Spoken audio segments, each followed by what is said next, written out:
Hi everyone, my name is Megan Stambaugh.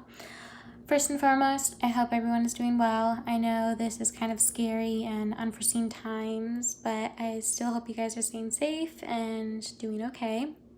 So, I'm a sociology major at Foothill College, and this is actually my last quarter before I transfer out to university.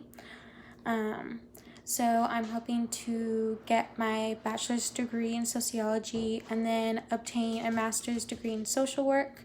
And so I'm very much interested in sociology because it allows me to look at human interaction and see how one person's circumstances, so like whether it be their economic or social status or their race or their gender, all those elements overlap and contribute and factor into a person's ability to achieve, or whether they face certain obstacles that others that are more privileged may not face. They don't have to work as hard as those of a different gender or of a race. And so I think that all that knowledge is very valuable to have as a social worker, because when working with youth, it will allow me to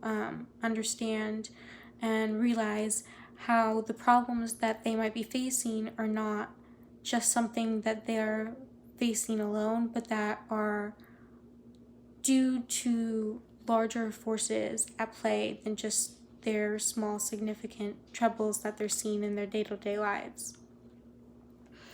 So yeah, that's just a little bit about me. So now moving on to how all that plays into the documentary 51 and Up. The main social problem that I found regarding this film was, like many of you I'm sure, was education, and how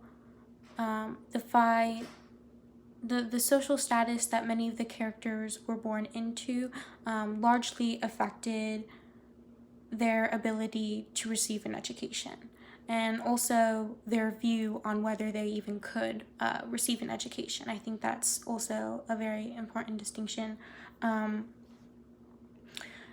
So like, for example, Paul, who didn't have many resources or financial security when first being born, he wanted to become a teacher, but he was told by one of his teachers that in order to do so, you would have to go to university. And because he lacked the resources and the peer support or family support, he was unable to go, and so he decided to become a factory worker.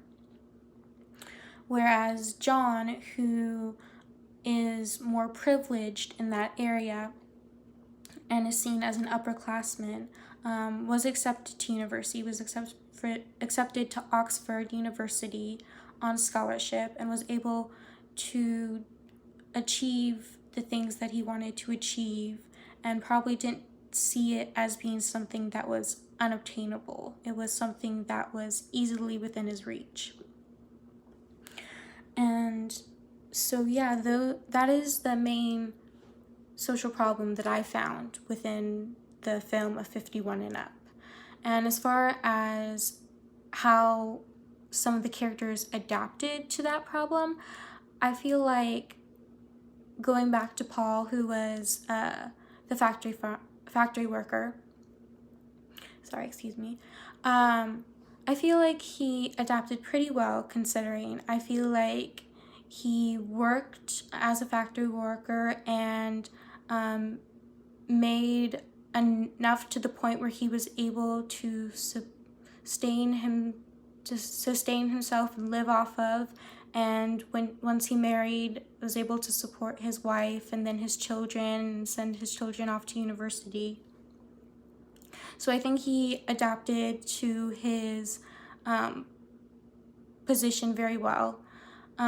Whereas someone like Neil, who didn't go to university, kind of ended up being homeless for a certain amount of time throughout his life, kind of had more of not necessarily just a negative view, but a limited view on what he could achieve, kind of hindered his ability to be able to progress. I feel like he didn't think he could progress as much, whereas Paul realized that if he found like the resources, like he was like, I feel like at one point he was like, but it was my fault that I didn't really necessarily achieve all the things I could have achieved. And so I feel like that just goes to show how some of the characters adapted differently based on that social problem. And so yeah, that I'm a little bit over time, but just want to say that's what I thought, and I guess I'll see you guys in the rest of the class.